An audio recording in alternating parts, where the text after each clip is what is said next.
Hello everyone welcome to my channel. तो good morning सबाइके सकाल सकाल चले एसेছি देखो আমি আমার রান্নাঘরে। তো আজকে হচ্ছে করব বিহারি স্টাইলে রুই মাছ। আর আমার না এই ঝোলটা খেতেই মানে ভালো লাগে, জানি না যে তোমরা ট্রাই করেছো কি না, কেমন লেগেছে, বাট আমার তো বিহারি স্টাইলে রুই মাছের ঝোলটা অনেক বেশি ভালো লাগে। মনে হয় যেন মাছটার টেস্ট বেড়ে যায়, এরকম মনে হয় আমার যখন মাছটা আর কি খাই। তো সেই জন্য ভাবলাম যে একবারে করে নিই, আজকে আর কালকে দুদিনই আমার হয়ে যাবে এই রুই মাছের ঝোলটা দিয়ে। তো এখানে লাল লাল করে মাছগুলোকে ভেজে নিব। আর লেজাটা না মেয়ের জন্য একদম কড়া করে সুন্দর করে ভেজে তুলে রাখবো, কারণ ও হচ্ছে লেজা খেতে খুব পছন্দ করে, মানে মাছের লেজাটা ওর একদম ফেভারিট। হ্যালো রিমান, তো আজকে আমি হচ্ছে তাড়াতাড়ি করে রান্না করে চলে যাব। এদিকে তো আমি ভাত, এদিকে আমার মাছ ভাজা হচ্ছে, আর এক সাইডে আমি কেকও বানানো স্টার্ট করে দিব। তো ফটাফট রান্না বান্না করে কেক বানিয়ে আজকে দোকানে চলে যাব। আর দোকানে আছে অনেকগুলো কেক বানাতে হবে দোকানের জন্য, কিছু দুটো ভ্যানিলা বা অন্য ফ্লেভার বানাবো, আর দুটো চকলেট, একটা অর্ডারের আর একটা দোকানের জন্য। কয়েকদিন থেকে কন্টিনিউ খালি চকলেট কেকই যাচ্ছে, চকলেট কেকই যাচ্ছে, আমি বানিয়ে কাউন্টারে রাখতেও পারি না, সেল। তো এই অবস্থা হচ্ছে। আর কখনো কখনো হয় কি সব কেক বিক্রি মানে অন্য ফ্লেভার যায়, কন্টিনিউ অন্য ফ্লেভারে যায়, আর চকলেট কেকটা যায় না, যার কারণে চকলেট কেকটা বেশিরভাগ টাইমই নষ্ট হয়, চকলেট বা ব্ল্যাক ফরেস্ট। বাট রিসেন্টলি মানে 4-5 দিন থেকে কন্টিনিউ খালি চকলেট কেকেরই ডিমান্ড। তো একটা চকলেট কেক বানিয়ে রাখতে হবে, তো ওটা বানাবো, আর সাথে দুটা বা তিনটা যাই যেটাই পারবো অন্য ফ্লেভার বানাবো। আর বাকি তো কিছু আছে কালকের বানানো কেক, আর ওগুলো নিয়ে সেল করবো ব্যাস, আর বেশি কিছু করবো না। আর অর্ডারটা এই রিবন বো টাইপেরই একটা কেকের অর্ডার আছে, সেটা আমার রেগুলার কাস্টমারেরই, তো ওকে দিতে হবে। তো ফটাফট রান্না শেষ করে চলে যাব দোকানে, তোমাদের সাথে শেয়ার করবো কেকের ডিজাইনটা কেমন করে বানানো হচ্ছে। তাও আবার মেয়ে দেখো লেজার যে এই যে কাঁটাগুলো আছে না, এই যে লেজে একদম শেষের দিকে ওই কাঁটাগুলোকে চিবিয়ে চিবিয়ে খায়, ওর নাকি অনেক টেস্টি লাগে। তো এইটা ছিল ওর মাছ খাওয়ার গল্প। এবার আলুগুলোকে একটু ভেজে, বিহারি স্টাইলের রুই মাছে কখনোই আলু ফালু আমি কাউকেই দিতে দেখিনি, বা আমি নিজেও দিই না, কিন্তু কি হলো হঠাৎ আমার একটু আলু খেতে ইচ্ছে করলো ঝোলের মধ্যে, তাই জন্য ভাবলাম দিয়ে অ্যাড করে দেখি একটু কেমন লাগে। বাট তেমন খাস কিছু লাগেনি, বরং আলুগুলোর জন্য হয়তো টেস্টটা একটু লেসই হয়ে গেছে। তো যাই হোক, তারপরে আলুগুলোকে ভেজে রেখে না মশলাগুলো দিয়ে দিলাম।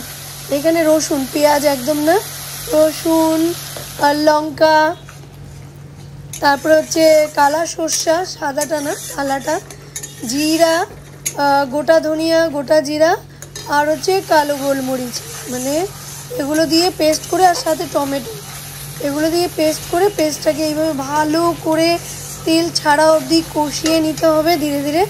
তারপর হচ্ছে জল অ্যাড করে দিতে হবে।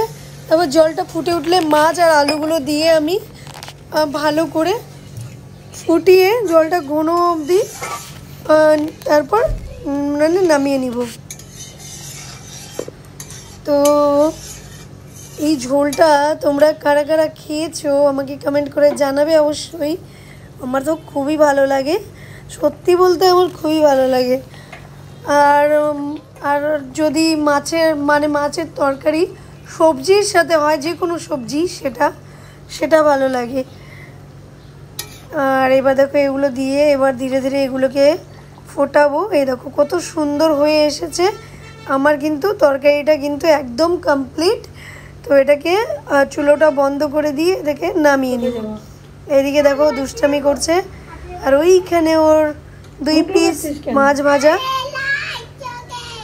তুলে নিয়েছি।